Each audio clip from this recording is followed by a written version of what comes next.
ফের বাঁকুড়ায় শাসক দলের দ্বন্দ্ব প্রকাশ্যে। তৃণমূলে পঞ্চায়েত প্রধানের বিরুদ্ধে দুর্নীতির অভিযোগ তুলে অপসারণের দাবিতে সরব হলেন তৃণমূলেরই সদস্যরা। বিরোধীদের কটাক্ষ, ভাগ বাটোয়ারা নিয়ে গণ্ডগোল, যার জেরে অস্বস্তি শাসক দল তৃণমূলে। এবার পঞ্চায়েত পরিচালনার ক্ষেত্রেও সামনে এলো তৃণমূলের গোষ্ঠীদ্বন্দ্ব। দুর্নীতির অভিযোগ তুলে তৃণমূলের পঞ্চায়েত প্রধানকে অপসারণের দাবিতে সরব হলেন পঞ্চায়েতের তৃণমূলের সদস্যরা।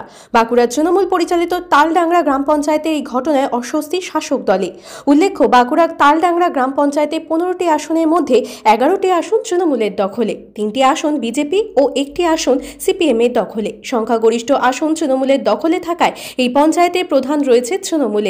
সম্প্রতি জনস্বাস্থ্য কারিগরি দপ্তরের তরফে প্রতিটি গ্রাম পঞ্চায়েত থেকে 20 জন করে তরুণ তরুণীকে প্রশিক্ষণের জন্য নামের তালিকা চেয়ে পাঠানো হয়, আর সেই তালিকাকে কেন্দ্র করেই শুরু হয় তৃণমূলের গোষ্ঠীদ্বন্দ্ব। তৃণমূলের সদস্যদের একাংশের দাবি, পঞ্চায়েতে নির্বাচিত সদস্যদের সঙ্গে কোনো রকম আলোচনা না করে নিজের ইচ্ছামতো তালিকা তৈরি করে বিডিও অফিসে পাঠিয়ে দিয়েছেন ওই গ্রাম পঞ্চায়েতের প্রধান। অন্যান্য ক্ষেত্রেও গ্রাম পঞ্চায়েতের সদস্যদের সম্পূর্ণ অন্ধকারে রাখা হয় বলে অভিযোগ পঞ্চায়েত প্রধানের বিরুদ্ধে। আর এই অভিযোগকে সামনে রেখেই পঞ্চায়েত প্রধান অরুণ ঘোষকে অপসারণের দাবিতে তালডাংরা বিডিও এবং বাঁকুড়া লোকসভার সাংসদের কাছে লিখিত আবেদন জানান ওই গ্রাম পঞ্চায়েতের তৃণমূলের নির্বাচিত অপর 10 জন সদস্যা। তাদের দাবি, পঞ্চায়েত প্রধানের এই কাজকর্মের ফলে গত লোকসভা নির্বাচনে এলাকায় তৃণমূলের ফলাফল খারাপ হয়েছে। যদিও অভিযুক্ত পঞ্চায়েত প্রধান সমস্ত অভিযোগ উড়িয়ে দিয়েছে। এটা সম্পূর্ণ অপপ্রচার। আমার ইমেজে কালিমা লিপ্ত করার জন্য এই চেষ্টা। এটা একটা আমার বিরুদ্ধে একটা চক্রান্ত। আমি কদিন ধরে এই খবরটা শুনছি যে আমার বিরুদ্ধে একটা চক্রান্ত চলছে।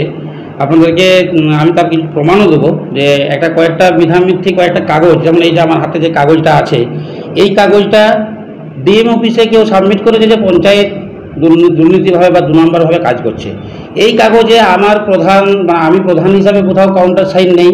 আমার অফিসের এনএস সেক্রেটারি সাহেব কারো কোনো সই নেই। একটা কোথার থেকে জাল কাগজ জোগাড় করেছে, জোগাড় করে ডিএম সাহেব এখানে পাঠিয়েছেন যে সেই তথ্য ধরে বলছে পঞ্চায়েত দুর্নীতি, কিন্তু এই কাগজটার কোনো ভিত্তি নেই। একজন এই কাগজ সম্বন্ধে আমরা কোনো অবগত নই এবং আমরা এইটা নিয়ে কোনো রেজুলেশন হয়নি। সেই জন্যে আমিও বলবো যে এগুলোর পূর্ণাঙ্গ তদন্ত করা হোক, যে এই সব জাল কাগজ নিয়ে তালডাংরা গ্রাম পঞ্চায়েতের ইমেজকে খারাপ করতে চাইছে সেই ব্যক্তিকে খুঁজে বার করা হোক এবং তাদের বিরুদ্ধে যথাযথ ব্যবস্থা গ্রহণ করা হোক।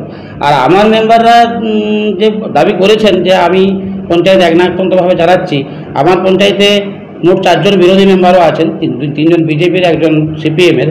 আপনারা তাদের কাছে খবর নিয়ে দেখুন যে পঞ্চায়েতের মিটিং সঠিকভাবে পরিচালিত করি কিনা, পঞ্চায়েতের মিটিংয়ে সকলকে সম্মান দিয়ে ডাকি কিনা। এমন কোনো পঞ্চায়েতের কোনো ফয়সলা থেকে শুরু করে পঞ্চায়েতের মিটিং, এমন কোনো কাজ নেই যেটা আমাদের পঞ্চায়েত পরিচালনা কমিটিকে বাদ দিয়ে বা আমার মেম্বার, আমার পঞ্চায়েতের স্টাফেদেরকে বাদ দিয়ে কোনো সিদ্ধান্ত পঞ্চায়েত নিয়েছে এমন কোনো নজির, এটা নজির দেখাতে পারবেন না তালডাংরা গ্রাম পঞ্চায়েতের। পঞ্চায়েতে গ্রাম পঞ্চায়েত প্রধানের বিরুদ্ধে লিখিত অভিযোগ পঞ্চায়েত মেম্বারদেরই। তালডাংরা গ্রাম পঞ্চায়েতের ঘটনা প্রসঙ্গে কি বলবেন? তালডাংরা গ্রাম পঞ্চায়েত ঘটনার প্রকৃতিতে আমরা খবর যেটা পেয়েছি, পিএইচডি জল প্রকল্প থেকে 20 জন করে পঞ্চায়েত পেছু নিয়োগ করছে। পিএইচডি জল প্রকল্প থেকে? হ্যাঁ, সেই জল প্রকল্প 20 জন যে নিচ্ছে, 20 জন প্রধান নিজের মতো করে দিয়েছে। পঞ্চায়েতের যারা দুস্থ পঞ্চায়েতের মধ্যে পড়ছে তারাকে দেখে দেখে সেভাবে দিয়ে হয়েছে, কিন্তু মেম্বাররা সেটা মেনে নিতে পারে না। তার জন্য মেম্বাররা দরখাস্ত দিয়েছে। কেন মেম্বার মেনে নিতে পারেনি? মেম্বারকে ভাগ দেয় না। আসলে কথা হচ্ছে ওই 20 জনের সংখ্যায় কি তাদেরও ভাগ ছিল আর কি, সেটা ভাগটা দেয় না। প্রধান নিজেই বলেছে না, ভাগ দেওয়া যাবে না।